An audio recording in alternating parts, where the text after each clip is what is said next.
Mills fashions a kick back towards the wing for Lady! Left now, lines them up. It's coming back. Hawks is the biggest man there.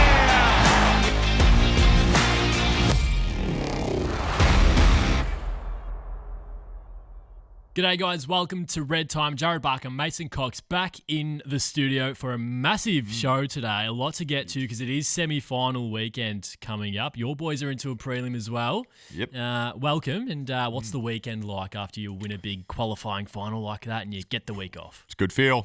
It's a great feel. Must be nice. It is. It is a massive win away from home against a hostile territory and a very good team in Adelaide. And yeah, we get this weekend off, which is kind of weird. I feel like we've just had a weekend off, and we play a game, and another weekend off. But big fan of it. We had essentially a few days more than we would usually have off this week, which has been nice. We had the full weekend, Monday off, and then back at it on Tuesday. And, getting better every day, as they say. Yeah. What was emphasised after that win? It looked pretty, like obviously it's a qualifying final. It's a big occasion, but a few arms went up in the air. There was a lot of passion shown after the siren, as you can expect, big final, as I said. But what were those, I don't know, were there relieving feelings there as well? Or what was really emphasised afterwards? Yeah, a little bit of relief. I think the biggest thing was just that our football stacks up in finals. Yeah. And that was kind of proof in the pudding over the time we had in Adelaide. And, it gives us confidence going into the next game, obviously, and we'll kind of see who that's going to be against. But I think more than anything, like going out of that game in this scenario that was and getting a convincing win, over, like I said, a good squad in Adelaide, it's good signs for us that, we're doing well. Yeah. We're doing well at the pointy end of the season, and that's what you want, We got a lot to get to, as I said, but at the risk of looking too far backwards, I still want to do that before we do look ahead. Just the coach's directive after the game as well. Was there a lot of praise on, obviously, what you had accomplished, or was it more putting focus on what your approach now needs to be with a week off, going into a prelim where when you do play, there are only 4 teams left? We cover a few things. Like, I think we are big believers in kind of, showing appreciation for the good things people do and emphasizing the things that people are good at. So that definitely happened. I think obviously there's always room for improvement, like I said. So we've kind of gone through that this week, and it's given us a little bit more time to dissect a little bit of what we've done over the weekend and how we can change things. And, like I said, try to find some kind of 1% somewhere. So we kind of done that. But the coach, I think he's pretty good with us, just saying, one of his sayings is like, fill your cup, and, things away from football, try to, fill your cup as much as you can. So you come into, the environment positive and ready to perform. Yep. What about the intention of the week off? What is that like now after winning a qualifying final? Because we spoke for the last couple of weeks, we have about the pre-finals bye and how that serves you guys as players and being able to freshen up and potentially getting guys back from injury and things like that. It's obviously important, but is it different now going into a prelim, the way that you do approach this week off, or is it the same thing?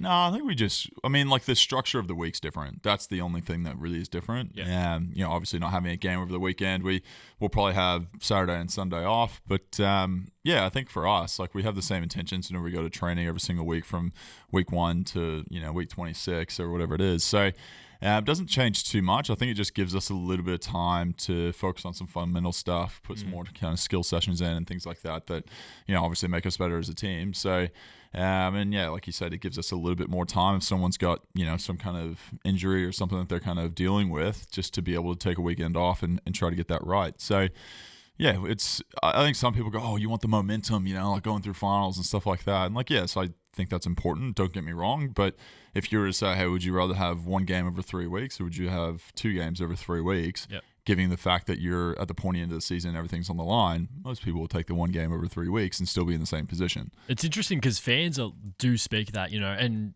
a lot of media commentators say it as well, how a team might be knocked out of a prelim by another team who had to come through a semi-final, obviously. But this, Team X had to only play one game in 20-odd days. Did that do them a disservice? You always hear that. Yeah. Those sort of conversations. But is that, so from a player's point of view, you would prefer less games staying healthy over carrying the momentum through week after week? 100%. I think we still play too many games in a season, if I'm being honest with you.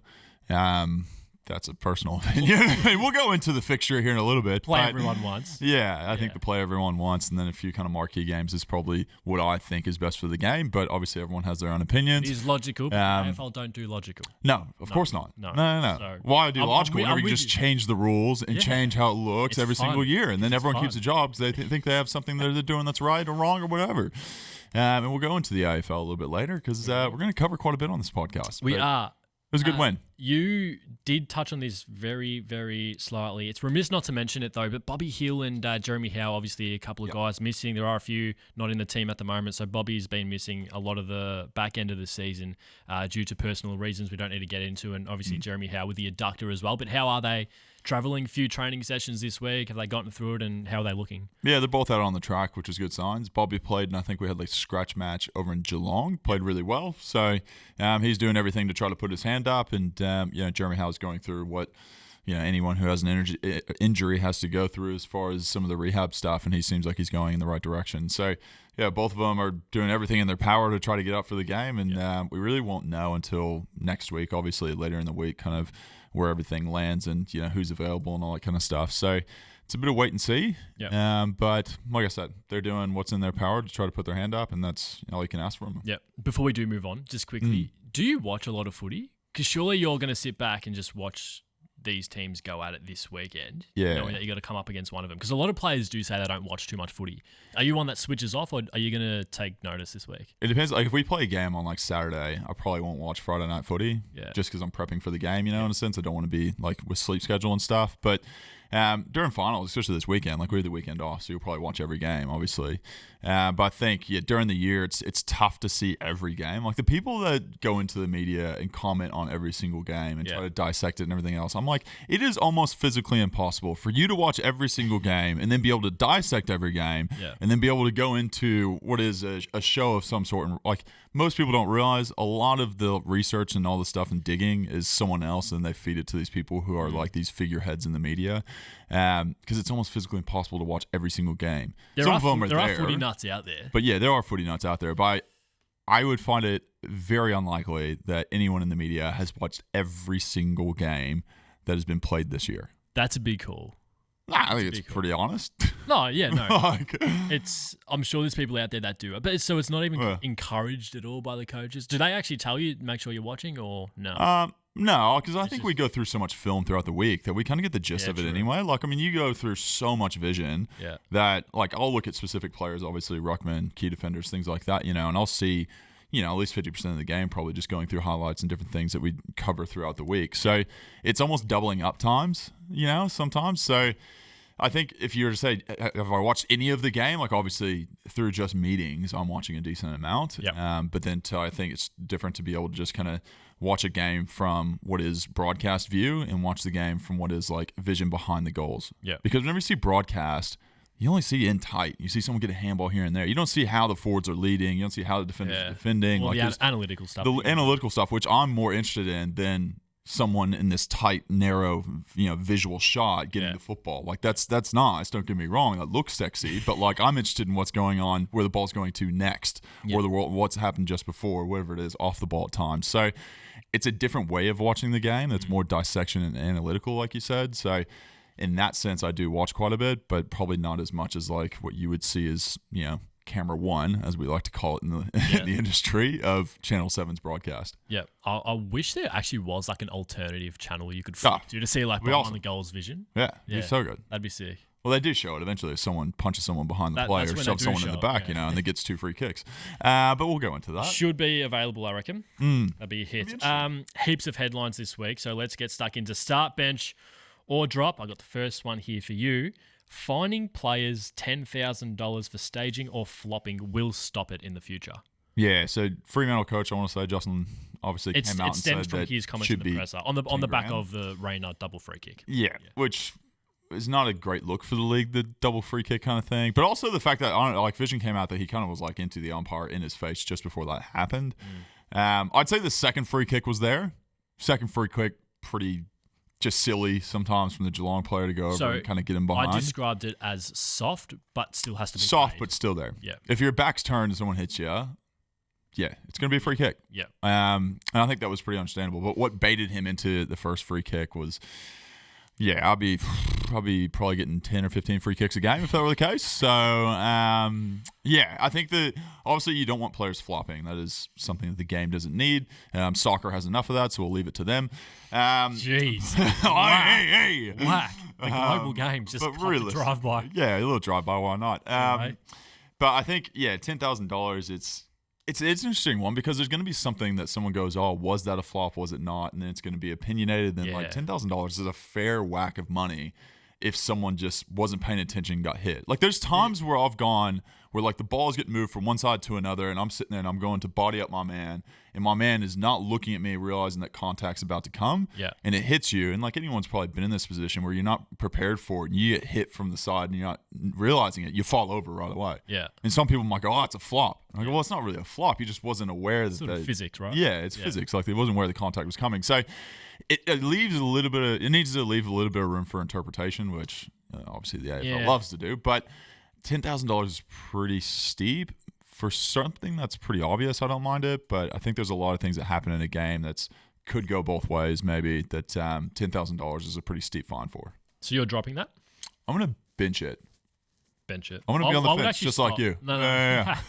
I've got a lot of bench sits to come. Trust me. I'll go to the next. I'm just before we do. Ahead. Yeah. I am saying drop just because I don't think it'll stop it. In general, $10,000. It won't stop it. I don't know if it's going to be enough of a deterrent. How often do people flop though? But if realistically, if you're actually paying the free kick, then why wouldn't players do it if the umpires are paying it? Yeah, but I haven't seen many umpires play it. I think over the weekend it was one of the first times in a while that's why people freaked out. Players have been fined for it before, but not to the scale of 10 grand. But you are right. There's a spectrum of what is flopping. Yeah. Because there's accentuating contact and then there's blatant staging. Yeah. I think if it's not clear and obvious, then you probably can't dish out the fine. But I'm not sure that 10 grand will actually stop it in general. Okay. Yeah, well, I can be you can be me for once. Well said, man.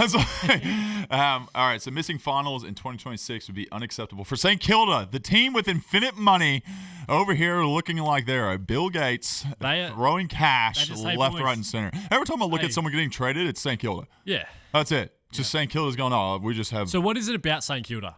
Money. There's no question about it. There's not even... We're not hiding that one bit. Rich history. Just really want to be a no. It's this stuff, right? Cash money. Woo. Cash money. By the way, to add to the or to respond to your statement, I'm benching it. Yeah. Okay. But obviously, Tom De Koning via free agency, Jack Silvani, Liam Ryan last week requested a move there. He is contracted at the Eagles still, so they will need to work out a trade. And Leake Illia as well has requested a move to the Saints. So 4 pretty established players that would fit into their best 22, I would say, and play really significant roles. I spoke about the Saints a couple of weeks ago and why I'm bullish about them for next season already. Mateus Philippou didn't really have a preseason this year. He copped that really bad injury at the start of the season. If he can stay fit and healthy, Max King didn't play this year. This is a team that played finals in 2023. The only thing I'll say is they did themselves a disservice by finishing 12th this year because they are now in the middle 6 fixture bracket. So they may as well have finished 7th. Yeah, true. If you finish 13th or lower, you get to the easier, quote-unquote, easier fixture for the next season. So they were 1 spot ahead of Port, who finished 13th. But I still think they should be playing finals. That needs to be their expectation now, but they've done it to themselves. Yeah. No, I agree. I think them missing finals, I'll start this because missing finals for them, like you just go out there and you put this pressure on yourself by essentially recruiting these big names saying, hey, we are going for success. Like, we're not that's a good thing. Recruiting here and there. It is a good thing. I think, but there's going to be, like anyone who has this amount of money they drop in 1 year, there's going to be expectation that success follows these players. Yeah. Especially since there's so many going to a team all at once. So I think at that point, the St. Kilda fans are going to go, okay, we better be making finals next year. Yeah. We're going to sit there and drop how many millions of dollars on players? Like, you best believe that my expectation with those players in there, as long as they're healthy, that they're making a difference to try to get us above 12th place for sure. Second premiership coming, maybe. When was their first one? Like in the 60s. I'll get the next one for you. That said it all. The AFL introducing the last disposal out of bounds rule next season would be a huge win for the game. I'm going to bench this. I still don't know. I haven't experienced it, so I can't really say it's going to be good or bad. It's all going to come down to how it's adjudicated. I think there's always a bit of a learning process with these new rules, especially something like this, which is a major kind of shift in how the game's played. But yeah, I can't say one way or the other. I think it's going to be totally determinant on how umpires adjudicate it and how bullish the AFL is going to be on it. And what usually happens is just makes their job easier. They go extreme. They usually go extreme one way. Over-officiate on something. That's new. It's like the umpire dissent thing when they started. Yeah, remember it was like you pointed an umpire. It's like 50 meters, 50, and now it's like it doesn't exist. Yeah. Now you can essentially do a camera and get in someone's face, and everyone's like, "Oh, okay, I'll give you 2 free kicks for that." Well, you still make their job easier though. Insufficient intent. I think so, yeah. Because we added more added more umpires to the ground. Yep. And that was a big change. It's just more interpretations. Yeah. Well, now it's almost as though like you can't really stuff it up. You don't have an excuse anymore. So the proposal is that it will go to the AFL Commission for a vote. So Greg Swan's been speaking to club footy bosses now. So hold on, you're telling me Greg Swan, the AFL, having a meeting with the AFL to make a decision for the AFL. Yeah. So essentially they're just having a meeting at AFL House and we're telling everyone AFL's meeting with the AFL. He spoke to the clubs to take the proposal back to the AFL, yes. Oh my gosh. To then make a decision. Just pulling teeth. I love it. Beautiful. But it is only between the arcs, and it's not last touch. Important distinction to make there. Only between the arcs and not last disposal, not last touch. So it can come off hands in a contest, and it'll still be a throw-in. Okay. So if you punch it out of bounds, it's fine. It's still a throw-in, yeah. It just has to be a clear disposal. You think about how often insufficient intent's being paid. I feel like we've already got this rule anyway. So footy can exist without the last disposal rule, but given what has happened with insufficient intent, the AFL's dug its own grave, and the next step is so obvious to me. Deflection out of bounds, throw in. It has to be a clear and intentional disposal, yeah. So if it deflects off, someone kicks a ball and deflects off someone's hand, if it's obviously accidental, then it also will be a throw-in, yeah. Okay. What are your thoughts? You kind of like it now. So if someone like smothers it and it goes out of bounds, it's a throw-in. Yeah, it will be. Yeah. So I think there's a little bit of fine tuning with this. I don't know. Like I said, I don't know the details yet. I don't think it'll be that drastic a change. The Sandful have done this for years now, and it works really well. Yeah. Okay. So I think it's one of those things where we complain now, but when it does come in, I think everyone's going to be like, AFLW using this at the moment? They do. Yeah, the lasso rule. Yeah. You got the next one. Sorry, I got the next one. No, you're right. So we've got more clubs should take a leaf out of Geelong's book and give more. Sorry, no, don't give more farms away. Deploy triggers in their team. Sorry, apologies. Oh yeah, I think so. The first one, I'm starting that. More clubs should utilise farms. So I'm benching this one.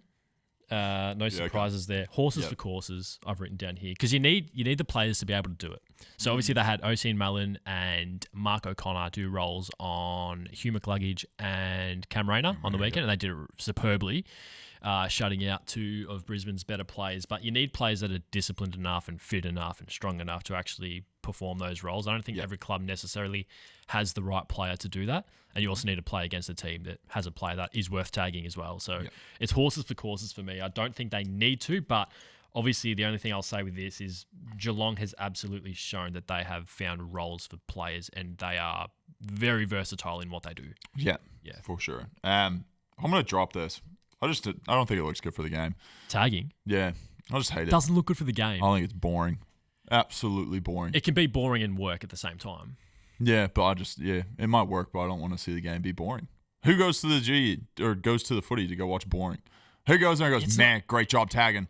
Fantastic. I think we all have an appreciation. We have an appreciation, but I don't like it. Hugh McCluggage was an All-Australian player this year, and he got held to his equal lowest disposal count in half a decade. Yeah, okay. It works. I'm not denying that it works. I just think it's a terrible visual for the AFL. I think it's just boring. I think it's interesting to know when a player is tagging someone. You can watch that matchup very closely. I think. Yeah, but I know what you're saying. It's not the sexy goals that are being kicked around the body. I mean, it's just Can you imagine all 4 just midfielders tagging each other, just hanging out? It would just be stoppage after I don't think stoppage. we've ever had a game where there's 4 so boring tagging each other. I agree, but I mean, like I'm here to watch the star players do star things. From a fan's perspective, and I agree. Some players are obviously like Nick gets tagged every single week, and he still has. And there's a reason why it's necessary. You know what I mean? It's necessary to tag Nick as well. Yeah, I agree. No, I'm not saying it's. I think it is positive as far as success of a team to try to shut down players. I agree with that, but I just don't. I don't as a spectator like it because I want to see the best players do the best things that I come to the game to be excited about. I know people might be upset with that, but fine him $10,000 if you tag someone. I'll just tell the umpire to essentially be a bit more strict on him. I love that. Let's move on, though. Damien Hardwick was right when he said 80% of the Suns' first premiership team is sitting in the room at his first presser back in 2023. Man, I'm going to have to bench this one. I think with this year with the Gold Coast Suns, right, obviously a very successful year in the sense of their first finals campaign, won their first game against Fremantle by a point. Incredibly successful for them and where they've come from, and a lot of credit obviously goes to Dimma. Do I think 80% aggressive number? I think they have a fantastic team. Don't get me wrong. And I think a lot of those premiership players that he's talking about are definitely in that room. I don't think he sat there and did the maths and it was working 80%. But I will say this, and I think this is the thing that probably makes me want to go maybe a little bit both ways on this, is I think Gold Coast, now that they're becoming successful, is becoming more of a destination club. For sure. With a coach that's, obviously has a really high expectation of them being successful. Obviously, the lure of living in the Gold Coast for players and getting away from Melbourne, wherever it may be. I think there's going to be a lot of players that now have a different visual of what Gold Coast can provide for them. They can have success while they're there. They can have a lifestyle while they're there. And I think it's going to be a lot better of a destination club for players than it has previously. So I think there's going to be more players that will be part of that premiership team going up there because it is a more intriguing opportunity than it used to be. I've gone bench, but very close to a start. I'm like you. It's like bench with a lot of game time because I can see where this team is going. So when he took over, he deserves a lot of credit, but he was taking over a pretty talented list. Was handed the keys to a bloody Lamborghini. But he still has to do a lot to get the culture right, to bring new players in, establish a really effective game plan. He's come from a really experienced club culture with Richmond and premiership success there. He's brought that over to the Suns. So I don't think we can expect it right away, but I think it's very clear what they are building, and I don't think success is too far away for them. You've got the last one for me, but we actually added 2 extra ones on a whim. Some goods. I'll get the last one. GWS are the biggest underachievers in 2025. Benching it because I said a couple of weeks ago that the Blues are, given what the preseason expectations were. But I had expectations for the Giants as well, and many people did. Highly talented. I ranked them as the second best list in the comp at the start of the season. Some defensive deficiencies, just leaking too many scores, unfortunately did them undone this year. But I think there's been a few calls of, do they need a rebuild? I'm not going that far. I think they're fine. I think they're going to contend again next year. So they're not the biggest underachievers, but they underachieved. That's what I'll say. Played Hawks first round. Hawks good team. I don't know. Very good team. Yeah. Very good team. I don't think it's as bad. Underachieving is a word that I probably wouldn't use with them. That's fine. I'll drop that. Carlton, Essendon, and Melbourne are way more underachieving, I would have, than what GWS has been able to produce this year. Opening round must be scrapped. Start bench drop. Yes, please scrap it. So this is a fresh one that we added in because of reports that have come in the last 12 to 24 hours of Collingwood being involved in opening round for next year. But it's just an extra game being added at the MCG, which defeats the purpose of expanding the footy markets up in the northern states. Yeah, if you want to add an extra round in AFL, you can pay us more money. Yeah. Well, no, you could do that. You could also should do that. You could also call it round 1. Or not. Or keep round 0 but pay me. Just pay me more cash. I mean, not to call me a genius, but you add 1 extra game in Melbourne. How about you add 5 extra games and you call it round 1? I mean, I don't think that's out of the question, but I think the whole round 0 concept, like people always complain about the inequality of the fixture and some people getting 2 buys because of round 0 and who gets picked for the round 0 match and all that kind of stuff. Like, you pride yourself on equalization, AFL, then make the fixture equal. Seems pretty simple. Yep. It's contradictory for them to even have a round 0 in the first place. Yeah. Big bugbear of mine as well, the fixture, as you know. 100%. Yeah. But I think it's shocking. Yeah, I mean, I don't want to say too much because AFL is going to start getting mad at me. Yeah, I won't. I won't poke the bear, but Yeah, there's plenty to chat about there. I think, opening round must be scrapped. I'm starting that. Yeah. Agreed. Sorry. You wanted to last one. This is the good one too. Yeah, this is a good one. This is juicy. Start, bench, or drop. Essendon's lack of finals is getting to players. There's a few rumors out there. Zach Merritt had a little bit of a meeting with the Hawthorn coach. Yes. And then obviously Draper's told the club he doesn't want to be there anymore. So some two big names. Or would obviously, just prefer to go up north. I think he's essentially told him he's not going to be there next year. Yeah. Still yet to decide where he's going to go. It'll be Brisbane, is what he's expected. And then obviously reportedly Zach Merritt has met with Hawthorn now as well. That'd be a disaster for the captain of a club to walk out. I mean, there's been a lot of conversation around Zach Merritt and his spot at the club and his future at the club pretty much every time he comes out of contract. Why wouldn't there be? Clubs should be chasing him because he's an absolute star of the competition. But gee whiz, I don't know where it would put the club. After this year, tough year, a lot of injuries and everything else, and then to have two of your star players just be interested in leaving. I don't want to say one of your captain. I won't say that lack of finals is getting to. I'll start that. It is getting to the start that. It'll have to be. Yeah, they'll stiff this year because of the injuries, but 100%. I agree, but I think there's a certain point whenever players get to a certain age that they want to have some success if they haven't had it yet. Yeah. In a sense of finals. Worst case scenario, he leaves, everyone else gets fit and healthy, they play finals and win a final for the first time in 20 years, whatever it is. Crazy. That'd be fun. Crazy. All right. Yeah, let's look ahead to this week's finals. As we said before, a couple of huge games this weekend. So it's now time for the Hot Stat Checklist powered by StatMate. Download the app for free now. First game, Adelaide versus Hawthorn. So a few plays and numbers to look at here. Josh Worrell has gathered 20-plus disposals in 4 of his last 5 games at the Adelaide Oval. Taylor Walker has kicked 2+ goals in 8 of his last 10 games this season. And Jack Ginnivan, in a bit of form is Guinea. He's kicked 2+ goals in 3 of his last 5 games at the Adelaide Oval. So a happy hunting ground for him. He's in very good form. He's in very good form. At the right time of the year.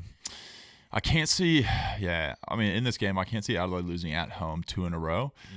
Tex Walker kicked 2 goals. I'll definitely take that one. Kicked 3 last week. He was good. He was very good last week. And I think also just like he is a barometer for that, not just that team, that stadium. Yeah. Like when he kicks a goal, people get up and about. Right? Like he is, and he definitely gives a nice fist pump whenever he kicks a goal too. So I think being one of the, like, obviously the marquee players over there in Adelaide, I think if he can get 2+, who knows how many, but that will definitely give them energy, not only as a player with your other teammates, but also as a crowd that's going to be getting around them. So I think that's definitely going to happen with Tex. What did you make of his son wearing the Nick Dacos gear? So funny. It was so cute. So obviously he gets cheered off, right? Yeah. And then he's got Nick's jersey on. Yeah. And Tex kind of like walks out with his kids, and then pretty stiff. The kid with the Nick jersey on turns around, waiting for Nick to recognize him and wait for, not recognize him, but like to give him something, in a sense of like say hi or something. So like Tex has to like go back and like grab this kid who's like waiting to hang out with Nick. And Nick's like, he was nice enough to give him a jersey, and it was a very cute moment. And like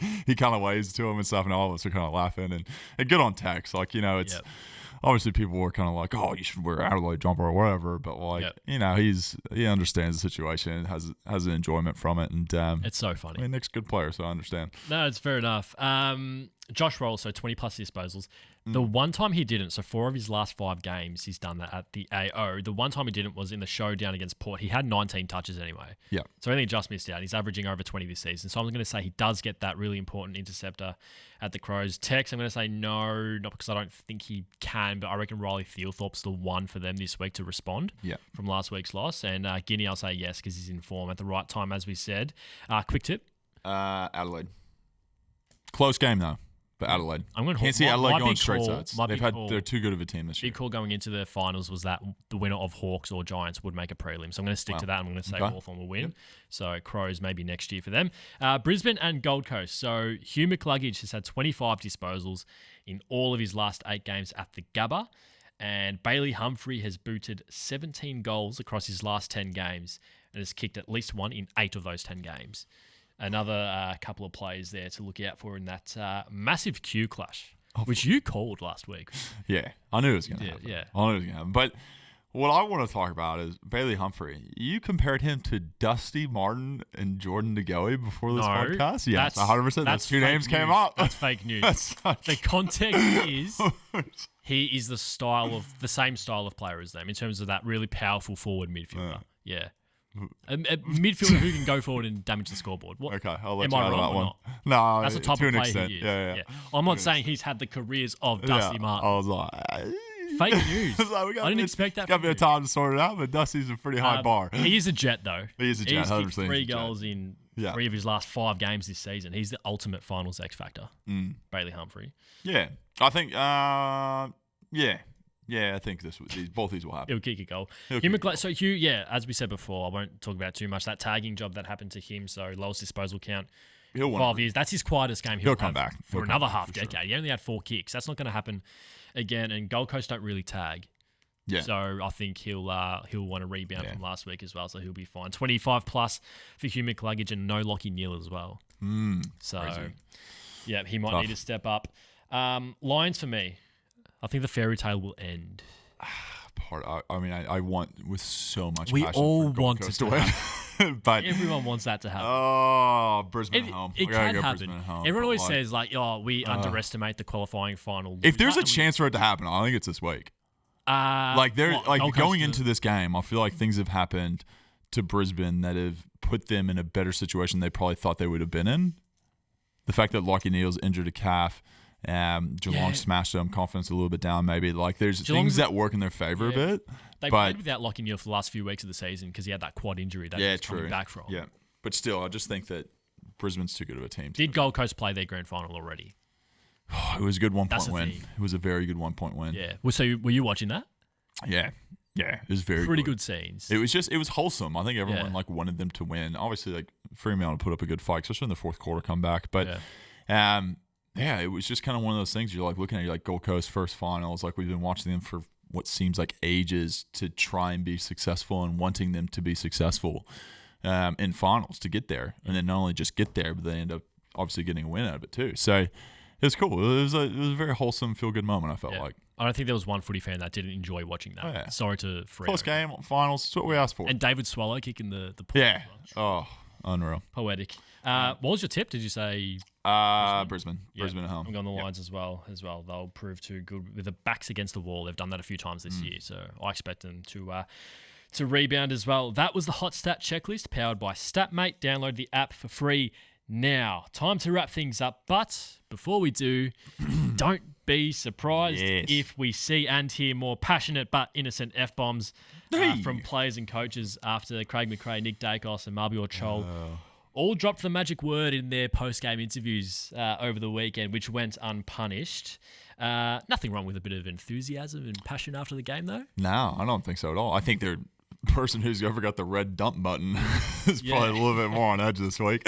But yeah, I think it's just expression. The thing is how many times in a football game or football field at local level, whatever level, does an F-bomb get dropped? I get there are young people watching as well. I totally agree with that, but they were excited. I think, he was stoked to be talking about, like Craig was stoked to be talking about how passionate our fans are and them getting on buses and making that huge effort to come over to Adelaide Oval and, being able to hear the roar of them and stuff like that. We effing love you is what he said. Yeah, and he does, and we all do. And I think it's one of those things that that passion does come out, and he probably in the moment was just like, yeah, and then he goes, oh, I just dropped an F-bomb on Channel 7. Do you think about it in an interview? Do you think about it? Is it hard to refrain from it? Because it wouldn't be in front of your mind when you're being spoken to. Well, the funny thing is Craig doesn't really cuss too much. So it's kind of a wild thing to kind of, I don't know, he's not you wouldn't hear him in a meeting. Has anyone clipped it up and put it in the group chats or anything? No, he right after it happened, he was like, oh my gosh, I can't believe I've just done that. He goes, I just dropped it. Yeah, you just dropped the F.